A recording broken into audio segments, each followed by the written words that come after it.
अस्सलाम वालेकुम, नमस्कार, आदाब। मैं साजिद हुसैन और आप देख रहे हैं चाकुलिया टाइम्स। आज जो मेहमान हमारे साथ जुड़े हैं वो किसी परिचय या पहचान के मोहताज नहीं। पश्चिम बंगाल से दिल्ली तक बखूबी उनको सभी जानते भी हैं और पहचानते भी हैं।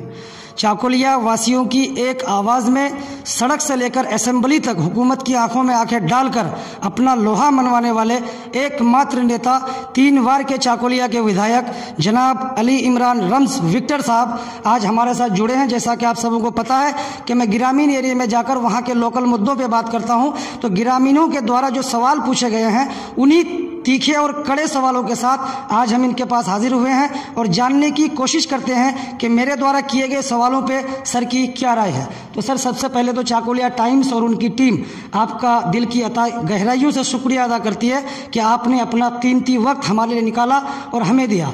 और सबसे पहला सवाल सर मेरा कि जिस तरह से अभी अगर हम देखें कि पूरा देश एक ऐसा संकट काल से जूझ रहा है जिससे अभी तक लोग नहीं उबर पा रहे हैं। 3 महीने तक का लॉकडाउन चला, उसमें काफ़ी परेशानियां लोगों को हुई और अब भी लोग मुसीबत में हुए, और ऊपर से आंधी तूफान बारिश के कारण किसानों की खस्ता हालत। चाकुलिया वाला आपसे ये जानना चाहता है सर कि इस मुसीबत की घड़ी में हमारे प्रिय विधायक जी हमारे साथ कहाँ खड़े हैं? देखिए, जो हालत है उससे हम सब वाकिफ़ हैं। सबसे पहले मैं चाकुलिया टाइम्स का शुक्रिया अदा करता हूं कि आप इलाके में घूमकर इलाके की खबरें लोगों तक पहुंचाने का काम कर रहे हैं और इसके ज़रिए लोग एक दूसरे की परेशानी से बखूबी वाकिफ़ होकर एक दूसरे की मदद करने के लिए भी आगे आएंगे, ये उम्मीद भी मैं करता हूं। और सबसे बड़ी बात है कि जो कोरोना का जो ये एक महामारी सिर्फ हमारे चाकुलिया में नहीं या बंगाल में नहीं, पूरे हिंदुस्तान के साथ पूरी दुनिया में फैल और इसकी चपेट में पूरा दुनिया है और इससे मुकाबला करने की कोशिश हम लोगों को करनी होगी। इसके लिए ज़रूरी है कि हमको जो हिफाजत करने की ज़रूरत है वो हम करें। मैं देख रहा हूँ कि MLA घूम रहा हूँ इलाके में कि हमारे इलाके में मास्क नहीं पहना जाता है। जो प्रिकॉशन ज़रूरी है वो हम लोग नहीं ले रहे, ये लेना ज़रूरी है और इसको लीजिए, ये मैं अपील भी करता हूँ पूरे इलाके के साथ। और दूसरी बात कि इस माहौल में जो एक कुदरती जो कहर कहने के लिए कहा जा सकता है कि जिस तरह की ये बारिश बरसात अम्फान तूफ़ान की चपेट में पूरा बंगाल पूरे इलाके के लोग हैं, किसानों की फसलों का बुरा हाल है, इससे लड़ने के लिए जो कानूनन जो तरीक़ा है, जो सरकार से जो अपील करनी चाहिए, वो सारी चीज़ों के लिए हम आगे बढ़ के हमारे इलाके के साथ साथ पूरे मगरबी बंगाल के किसानों के लिए आवाज़ उठा रहे हैं, बाढ़ पीड़ितों के लिए आवाज़ उठा रहे हैं। यहाँ तक कि हम लोगों ने ये अपील भी किया है सरकार से कि ये जो 2 दिन से बारिश हो रही है, वेदर रिपोर्ट के मुताबिक कहा गया कि 29 तारीख तक ये बारिश लगातार होगी, तो इसका अंदाज़ा लगाते हुए हम लोगों ने ये अपील भी किया है कि इलाके में किसानों का फसल ऑलरेडी बर्बाद हो चुका है और ये बारिश और बर्बाद कर रही है किसानों को, गरीबों का घर डूब रहा है। इस हालत में जो एक इमरजेंसी डिक्लेयर करते हुए सरकार को फसलों का जो मुआवजा तय करके मुआवजा देना होगा किसानों को, और जितने भी लोग कोरोना की वजह से बेरोज़गार हुए हैं हर एक परिवार को 7,000 रुपया करके महीने के तौर पर देना होगा। अगर परिवार में 4 लोग हैं जो बाहर काम करते थे तो 7 चौक 28,000 रुपया उस परिवार को देना होगा। ये हमारा मांग है सरकार से और हम लोग इसके लिए लड़ाई भी कर रहे हैं। आगे हमारी जो कल ममता बनर्जी की तरफ से ऑल पार्टी मीटिंग बुलाई गई थी 24 तारीख को, उस मीटिंग में भी हमारी फॉरवर्ड ब्लॉक पार्टी की तरफ से ये बात रखी गई है कि बाहर से आए जो मज़दूर हैं जो बेरोज़गार हो गए हैं उनके लिए जो है महीने का खर्च चलाना मुश्किल है, इसलिए सरकारी तौर पर उनको 7,000 रुपया महीना हर एक मज़दूर को दिया जाए जो बाहर से आए। ये मांग हम लोग कर रहे हैं। एक सवाल सर इसी कोरोना पेंडेमिक से जुड़ी हुई है कि आपका फेसबुक के माध्यम से हम लोगों को ये जानकारी मिली थी और 8 जून को चाकुलिया ब्लॉक तृणमूल सभापति जनाब मिन्हाजुल आरिफिन आज़ाद साहब ने प्रेस कॉन्फ्रेंस भी की थी, आपने भी देखा होगा। उसमें उन्होंने एक सवाल किया कि आपने जिस तरह से अपने MLA लेट से 10 लाख रुपए देने की बात कही थी, उनका कहना है कि चाकुलिया विधानसभा में या चाकुलिया ब्लॉक में वो 10 लाख रुपये उन्होंने कहाँ दिए या घर घर लोगों तक पहुँचा दिए, उसका जवाब चाकुलिया के विधायक दे। देखिए, मिन्हाजुल आफरीन ने क्या सवाल किया उसका जवाब देना बेवकूफ़ी है, क्योंकि वो सवाल ही गलत है। पहली बात कि ममता बनर्जी, जब मैं कॉलेज में पढ़ा करता था उस वक्त एक अखबार में छपा कि ममता बनर्जी डॉक्टरेट है, यानी कि PhD कर चुकी हैं। बाद में जब इस पर सवालिया निशान खड़ा हुआ कि वो कहाँ से PhD की हैं, उनके पास डिग्री कहाँ से आई है, तो बाद में देखा गया कि उस बात को दबाई गई और ममता बनर्जी अपने नाम के आगे डॉक्टर लिखना बंद कर दी। आज आप देखिएगा तो ममता बनर्जी के नाम के आगे डॉक्टर नहीं लिखा जाता है। तो वो एक गुमनाम यूनिवर्सिटी से डॉक्टरी का डिग्री लेके अपने आप को डॉक्टर बना दी थी।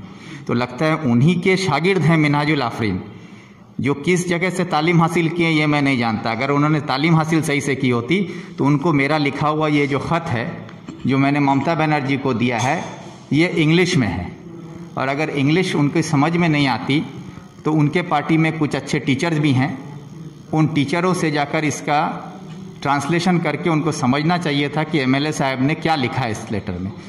इस लेटर में साफ साफ लिखा हुआ है कि मैं चकलिया के एमएलए के हैसियत से बंगाल के तमाम गरीब लोगों के लिए 10 लाख रुपया कंट्रीब्यूट करता हूं ममता बनर्जी के फंड में, चीफ मिनिस्टर को दिया गया है, और ये ताकि कोई भी गरीब आदमी भूखा ना रहे उसके लिए ये पैसा दिया जा रहा है। उसमें कहीं नहीं बोला गया कि मैंने ये पैसे चकलिया के लिए दिया, ये पूरे बंगाल के लिए पूरे वाम फ्रंट के तमाम एमएलए और कांग्रेस के तमाम एमएलए मिलकर चीफ मिनिस्टर फंड को अपने अपने एमएलए लेड से हम लोगों ने दिया था।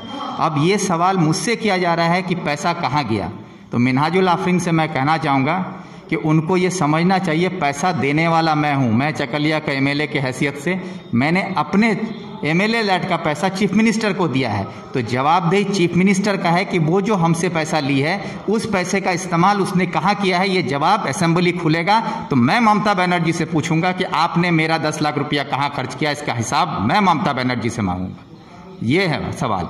लेकिन इन नासमझों को कौन समझाए कि झंडा पकड़ के दीदी जिंदाबाद करके समझते हैं कि उनको सियासत की तमाम जानकारी होगी, इसलिए पढ़ना होता है। अगर सही से पढ़े होते तो आज ये हालत नहीं रहा होता। एक सवाल मेरा सर और आपसे कि जैसा कि मैं अपने चैनल के माध्यम से ग्रामीण एरिया की जो खस्ता हालत है, सड़कें, आपका कलवट, ब्रिज जगह जगह पे टूटे हैं। आज हमारे देश को आज़ाद हुए 70 साल से भी ज़्यादा वक्त का अरसा गुजर चुका है सर, लेकिन आज भी अगर चाकुलिया वासियों को कच्चे सड़कों पे गुजरना पड़ता है, या आप यूं कहें कि अभी तक कच्ची सड़कें गाँव में कीचड़ घुटनों तक रास्तों में भर जाता है, इन सब का जिम्मेदार कौन है सर? 34 साल बाया महाज ने पश्चिम बंगाल में हुकूमत की, जो आज़ादी से अगर हम इसको जोड़ें आधे साल वो बाया महाज को चला जाता है सर। और आज भी चाकुलिया वासियों का प्यार जो है बाया महाज के ही लीडर को यानी आपको मिलता रहा है, और यहाँ का प्यार हमेशा आपको मिलता है। तो आज भी ऐसी हालतों का जिम्मेदार कौन है सर? क्यों नहीं सुधरती ग्रामीण एरिया की हालत? देखिए, जो इलाके के लोगों का भरोसा हमारे परिवार पर, वाम फ्रंट पर है, इसके लिए पूरे इलाके का मैं शुक्रिया अदा करता हूँ। और उनके भरोसे के वजह से ही आज मैं बुलंद आवाज़ के साथ सरकार के सामने खड़े होकर बात कर सकता हूँ। रहा सवाल कि सड़कें कच्ची है या कहीं पर लोगों को आने जाने में परेशानी हो रही है, कीचड़ है, तो ये परेशानी 34 साल में हुकूमत में रहने के बाद भी क्यों नहीं कम हुई या ख़त्म हुई, ये सवाल आपका कहीं ना कहीं मैं भी इसको सही मानता हूँ। रहा सवाल ये कि रास्ता वगैरह जो ख़राब है इसके लिए क्या किया जाएगा, एज ए एमएलए मेरा क्या करने का है, तो मेरा ये सवाल है कि आप सब जानते हैं कि हमारे चीफ मिनिस्टर ये बात अक्सर अपने भाषणों में बोलती हैं कि 100% काज आमी करे दिएছি। तो जब 100% सारा काम आप कर दी हैं तो फिर ये सवाल आज टीएमसी के लोग क्यों उठाते हैं कि रास्ता नहीं है, कलवट नहीं है और भी कुछ परेशानी है, तो ये सवाल क्यों उठाते हैं? जब आपकी चीफ मिनिस्टर खुद कहती है कि 100% काम हो गया है, तो फिर आप चकलिया में रास्ता क्यों नहीं हुआ, ये जवाब तो आप देंगे। और ये सवाल अब हम करेंगे ना कि 100% काम होने के बाद भी आज रास्ता क्यों नहीं है, रास्ते में कीचड़ क्यों है, कच्ची क्यों है, ये सवाल आज हम लोगों को करने का है। लेकिन अब लोग हैं कि जो कहते हैं, मैं उनके साथ पूरी हमदर्दी रखता हूँ, मेरे इलाके के लोगों के साथ, उनकी तकलीफ़ को मैं समझता हूँ। ये बाढ़ में जो पानी की वजह से जो रास्ता वगैरह कट रहा है, इसके लिए बतौर एमएलए जो मैं कर सकता हूँ वो कोशिश मैं कर रहा हूँ। लेकिन पंचायत तृणमूल के पास है, पंचायत समिति तृणमूल के पास है, ज़िला परिषद तृणमूल के पास है। तो जो इन दफ्तरों के ज़रिए पंचायत में काम होगा, समिति के ज़रिए जहाँ इलाके में काम होगा, ज़िला के ज़रिए जो बड़ा काम होगा, ये सारा दफ्तर तो टीएमसी के हाथ में है। एमएलए के हाथ में है सिर्फ आपकी आवाज़ वहाँ पहुँचाना। आपकी आवाज़, आपकी तकलीफ़, आपकी परेशानी को लेकर मैं सरकार के दफ्तर में, बीडीओ से, जिला परिषद से, सरकार से, विधानसभा में आपकी आवाज़ उठाऊंगा और मेरे बस में जो आपके लिए है करने का वो मैं कोशिश करता हूं। लेकिन सवाल पंचायत से कीजिए कि रास्ता में पंचायत का एनआरजीएस का काम क्यों नहीं हो रहा है। सवाल पंचायत समिति से कीजिए कि पंचायत समिति रास्ता क्यों नहीं बना रही है। सवाल जिला परिषद से होना चाहिए कि बड़ा बड़ा रास्ता क्यों नहीं बन रहा है। ये सवाल उनके लिए, उनसे करना होगा। एमएलए का काम है विधानसभा में कानून बनाना, जो स्टेट के लोगों के लिए जो कानून बनता है उस कानून को बनाना मेरा काम है। वो काम मैं बखूबी विधानसभा में करता हूँ और इलाके के हर परेशानी को विधानसभा में ममता बनर्जी की आंख में आंख डालकर मैं ममता बनर्जी से सवाल करता हूं कि मेरे इलाके के लोगों के साथ साथ पूरे बंगाल के लोगों के लिए मैं लड़ता हूं और ये काम मैं करता हूं। इसके लिए टीएमसी के लोगों से मुझे सीखने की जरूरत है। लेकिन 34 साल पहले की अगर आप बात करें तो हमें याद होना चाहिए कि जिस इलाके में, क्योंकि मेरा भी बचपन यहाँ गुजरा है, मैं यही चकलिया की सड़कों को पे मैंने मिट्टी का रास्ता देखा है और यहाँ गाड़ी लेकर निकलना चलना मुश्किल था। बैलगाड़ी में हम लोग चला करते थे। आज चकलिया में पूरे विधानसभा में ऐसा कोई जगह है जहाँ आप 4 चक्का लेके नहीं जा सकते हैं। आज बैलगाड़ी से आपको 4 चक्के तक का रास्ता बना के देने वाली यही वामफ्रंट सरकार है। आज जितने भी बच्चे हमारे स्कूल जाते हैं, चाहे वो प्राइमरी में हो, चाहे एसएसके में हो, एमएसके हो, चाहे हाई स्कूल हो, जूनियर हाई स्कूल हो, ये तमाम स्कूल बनाने वाली वामफ्रंट है। तृणमूल की सरकार आने के बाद क्या हमारे चकलिया में या पूरे बंगाल में एक नया प्राइमरी स्कूल बना के ममता बनर्जी दे पाई हैं? एक नया हाई स्कूल बना के दे पाई हैं? नहीं दे पाई हैं। जो बेसिक इंफ्रास्ट्रक्चर है वो सारा वामफ्रंट ने तैयार करके दिया है, जिस पर आज जो टीएमसी के लीडर सवाल उठाते हैं, अगर आप उनके घर में जाकर देखें तो उनके घर पर जो सड़क जा रही है वो भी वामफ्रंट का बनाया हुआ है। उनके बच्चे जिस स्कूल में पढ़ रहे हैं वो वामफ्रंट का बनाया हुआ है। वो जिस स्कूल से तालीम हासिल किए हैं वो भी वामफ्रंट का बनाया है। वो जिस स्कूल में नौकरी करते हैं वो वामफ्रंट का बनाया हुआ है। आज उनके घर में जो तनख्वाह आता है जिस स्कूल से, वो स्कूल बनाने वाला वामफ्रंट है, वो तनख्वाह देने वाला वामफ्रंट है, उनको नौकरी देने वाला। यहाँ तक कि गुलाम रब्बानी साहब जो हमारे मंत्री हैं, आज वो सवाल उठाते हैं उनके गांव में विपरीत का रास्ता कौन बना के दिया था? वामफ्रंट का बनाया हुआ है। धर्मपुर का रास्ता जो है बॉर्डर तक बनाने वाला ये वामफ्रंट सरकार। आज वो इस्लामपुर हाई स्कूल में नौकरी करते हैं। वो स्कूल में उनको मैनेजिंग कमेटी के जरिए जब नौकरी दिया गया था उस वक्त वहाँ वामफ्रंट की हुकूमत थी। आज सवाल उठाना बहुत आसान है कि भाई मेरे वालिद ने मुझे खिलाया पिलाया, इतना बड़ा कर दिया ताकि मैं अपने पैरों पे खड़े होकर आज दौड़ सकूं, चल सकूं। अब मैं जब दौड़ना सीख गया अब ये कहता हूं कि मेरे बाप ने क्या किया है। तो ये सवाल है। तो इसलिए आज सवाल है कि 10 साल से ममता बनर्जी की हुकूमत है, 10 साल में हमारे इलाके में एक स्कूल क्यों नहीं बना? 10 साल में हमारे यहाँ कोई प्राइमरी स्कूल क्यों नहीं बनाया गया? हाई स्कूल क्यों नहीं बना? एसएससी क्यों ना? आज क्यों नहीं आईसीडीएस में नया रिक्रूटमेंट हो रहा है? एक भी नया सेंटर क्यों नहीं बना है चकलिया में? ये सवाल खड़ा करना। क्यों नहीं तृणमूल के लोग बोलते हैं कि 2010 में जो लास्ट आईसीडीएस में रिक्रूटमेंट हुआ था हमारे यहाँ की माँ बहनों का, आज 10 साल हो गया 2020, 10 साल में एक नया रिक्रूटमेंट नहीं दे पाई है। तो ये सवाल कौन उठाएगा? आज टेट में हो, एसएससी में हो, स्टाफ सिलेक्शन में हो, पुलिस रिक्रूटमेंट बोर्ड में हो, आज रिश्वतखोरी का एक दुकान खोल के बैठ गए हैं। और इस रिश्वतखोरी का मुझे सबूत देने की ज़रूरत नहीं है, पूरा इलाका जानता है कि किसने किससे पैसा लिया है नौकरी के नाम पर। आज यहाँ तक कि मंत्री गुलाम रब्बानी के घर में धरना दिया जाता है कि आपने नौकरी देने का वादा किया है, नौकरी नहीं दिया, हमारा पैसा वापस करो, ये इसके लेकर धरना होता है। इन लोगों को तो शर्म आनी चाहिए। सवाल उठाने से पहले आईने में अपना शक्ल देखें। ये लोग आईना साफ करके सोचते हैं इनका शक्ल चमक जाएगा। अरे आईना साफ करने से कभी शक्ल नहीं चमक सकता। आपकी शक्ल में धब्बा लग चुका है, आपके अंदर करप्शन का धब्बा है, आपके अंदर लूट का धब्बा आपके चेहरे पे लगा हुआ है। आपने इलाके को नहीं पूरे बंगाल को लूटने का, आप एक सबसे करप्ट चीफ मिनिस्टर, अगर हमारे बंगाल में कोई करप्ट सरकार है तो वो ममता बनर्जी की सरकार है। आज ये मैं नहीं बोल रहा हूँ, आज ये बाज़ाब्ते पूरी दुनिया बोल रही है, पूरा हिंदुस्तान बोल रहा है, बंगाल बोल रहा है। और उसको लेके आप बोलते हैं कि ममता गौरवो, बंगलार गौरवो ममता। किस बात की गौरव है? जो कोरोना से लड़ने के बजाय कहती है कि कोरोना के कोल बालिश करके सो। आज हमारे एक भी डॉक्टर को पीपीई किट नहीं पहुंचा। आज हमारे पास सैनिटाइज ग्लव्स नहीं है, सर्जिकल मास्क नहीं पहुंच पाया। डॉक्टरों को इलाज के लिए का कोई इंतजाम नहीं है, क्वारंटाइन नहीं करा पा रही हैं, तो कहती हैं कि अपने अपने घर में क्वारंटाइन करो। कोई बेसिक इंफ्रास्ट्रक्चर आप नहीं दे पा रही हैं और उसको लेके तृणमूल के लोग कहते हैं ममता बांग्ला और गौरव। ये बांग्ला की गर्व नहीं, ये बंगाल की शर्म है। ममता बनर्जी बांग्ला लज्जा, ये बोलना चाहिए। सर हमने देखा कि आपको बराबर देखते हैं सर कि हर मुद्दे पे आप आवाज़ उठाते हैं, चाहे एनआरसी हो, एनपीआर हो, सीएए हो, चाहे लोकल कोई मुद्दे हों। लेकिन सर हमने कभी आपको ये नहीं देखा सर कि चाकुलिया वासी आज भी एक अच्छे अस्पताल जिसमें सबसे हर तरह की सुविधा हो उससे वंचित हैं, एक डिग्री कॉलेज से वंचित हैं। इन सब पर कब आवाज़ उठाएंगे और कब इन सब के लिए काम होगा सर कि चाकुलिया वासियों को इस्लामपुर और किशनगंज और सिलीगुड़ी या रायगंज ना दौड़ना पड़े? ये बहुत अहम मुद्दा है, आप ये सवाल उठा रहे हैं। ये सवाल असेंबली में ग्वालपोखर 1 और 2 दो ब्लॉक जब एक था उस वक्त भी मैंने ये सवाल पहली बार जब मैं एमएलए बना था, बुद्धदेव भट्टाचार्य चीफ मिनिस्टर थे, उस वक्त भी मैंने कॉलेज बनाने के लिए मांग की थी। और बुद्धदेव भट्टाचार्य, क्योंकि मैं अकेला मेंबर जीत के गया था उस वक्त, तो बुद्धदेव भट्टाचार्य हमारे चीफ मिनिस्टर उस वक्त, उन्होंने प्रायोरिटी लिस्ट में 1 नंबर में ग्वालपोखर का नाम रखा था कि यहाँ पे कॉलेज बनाया जाएगा। और मुझसे उन्होंने खुद कहा था कि आप ज़मीन ढूंढ के दो। और जब हम लोगों ने ज़मीन ढूंढी तो हम लोगों को यहाँ ज़मीन नहीं मिले। गोती में एक करबला है, अगर ये मेरे देखें, आपका गोती के लोगों से भी पूछिए, गोती में एक करबला है, मैदान है। उस मैदान में बैठकर हम लोगों ने मीटिंग करके तय किया कि ये करबला का मैदान ही को हम लोग लेके कॉलेज के लिए देंगे।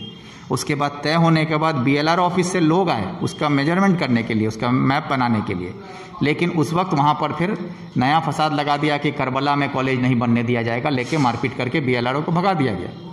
उसके बाद फिर मसला उलझता चला गया और मैं 11 महीने या 13 महीने का एमएलए था पहली बार।